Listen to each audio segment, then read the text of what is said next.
Hello viewers, इंसानियत पर आधारित एक सच्ची घटना। तस्वीर दिल्ली के एक साधारण टैक्सी चालक देवेंद्र की है। देवेंद्र मूलतः बिहार के रहने वाले हैं। एक दिन देवेंद्र की टैक्सी में कश्मीर का निवासी बैठा, जिसे एयरपोर्ट से पहाड़गंज तक जाना था। देवेंद्र ने उसको पहाड़गंज छोड़ा, अपना किराया वसूला और वापस टैक्सी स्टैंड की ओर चल पड़ा। इसी बीच उसकी नजर गाड़ी में पड़े एक बैग पर गई। बैग को देखकर देवेंद्र समझ गया कि यह उसी सवारी का बैग है जिसे कुछ ही समय पहले वह पहाड़गंज छोड़कर आया है। बैग को खोलकर देखा तो उसमें कुछ स्वर्ण आभूषण, एक एप्पल का लैपटॉप, एक कैमरा और कुछ नगद पैसे थे। सब कुछ मिला के लगभग 7 या 8 लाख का सामान था। एकदम देवेंद्र की आंखों के सामने अपनी टैक्सी के फाइनेंसर की तस्वीर आ गई। इतने आभूषण बेचकर तो उसकी टैक्सी का कर्ज आसानी से उतर सकता था। एकदम से प्रसन्न हो उठा। उसके मन में बैठा रावण जाग उठा। पराया माल अपना लगने लगा। परंतु जीवन की यही तो विडंबना है। मन में राम और रावण दोनों निवास करते हैं। कुछ ही देर गए थे कि मन में बैठे राम जाग उठे। देवेंद्र को लगा कि वह कैसा पाप करने जा रहा था। नैतिकता आड़े आ गई। बड़ी दुविधा थी। एक ओर आभूषण सामने पड़े थे और दूसरी ओर अपनी अंतरात्मा खुद को ही धिक्कार रही थी। कुछ देर द्वंद्व चला, पर अंत में विजय राम की ही हुई। देवेंद्र पास के पुलिस स्टेशन गया और बैग ड्यूटी पर मौजूद थानेदार के हाथ में थमा दिया। अब थानेदार कभी बैग में पड़े आभूषण देखा रहा था और कभी ड्राइवर का चेहरा।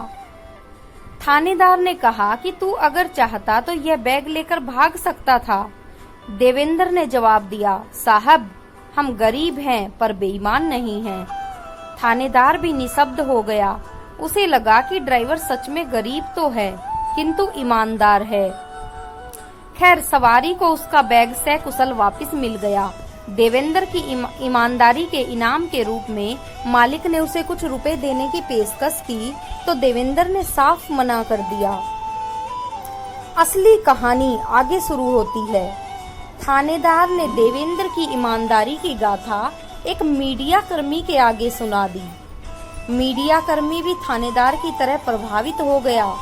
उसने इस ईमानदारी की खबर अखबार में छापने की ठान ली।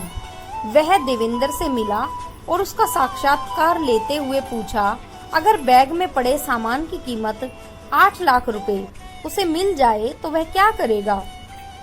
देवेंद्र ने कहा कि पहले तो फाइनेंसर का कर्जा चुकाएगा और फिर अगर संभव हुआ तो एक टैक्सी खरीदेगा। रिपोर्टर ने कहा कि तेरे सर पर कर्ज है तो तू बैग लेकर भाग क्यों नहीं गया? देवेंद्र ने रिपोर्टर से भी यही कहा कि साहब हम गरीब हैं पर बेईमान नहीं हैं। थानेदार की तरह अब रिपोर्टर भी प्रभावित हुआ।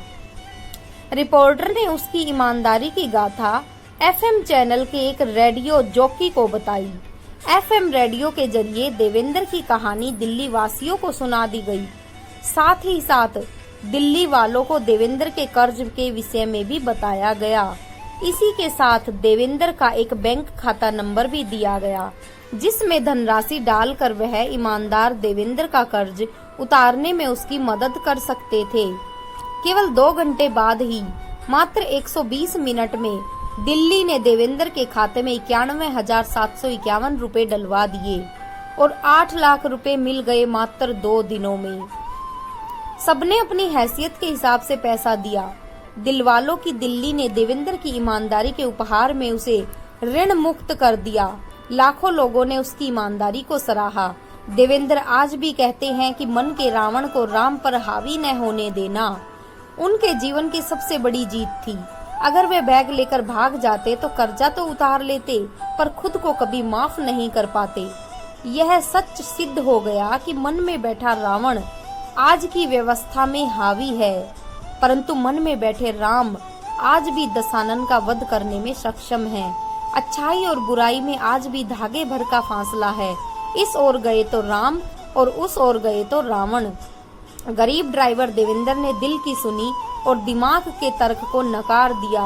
अपने संस्कार से सिद्ध किया कि किसी और के परिश्रम से अर्जित धन को हड़पने से धन नहीं आता।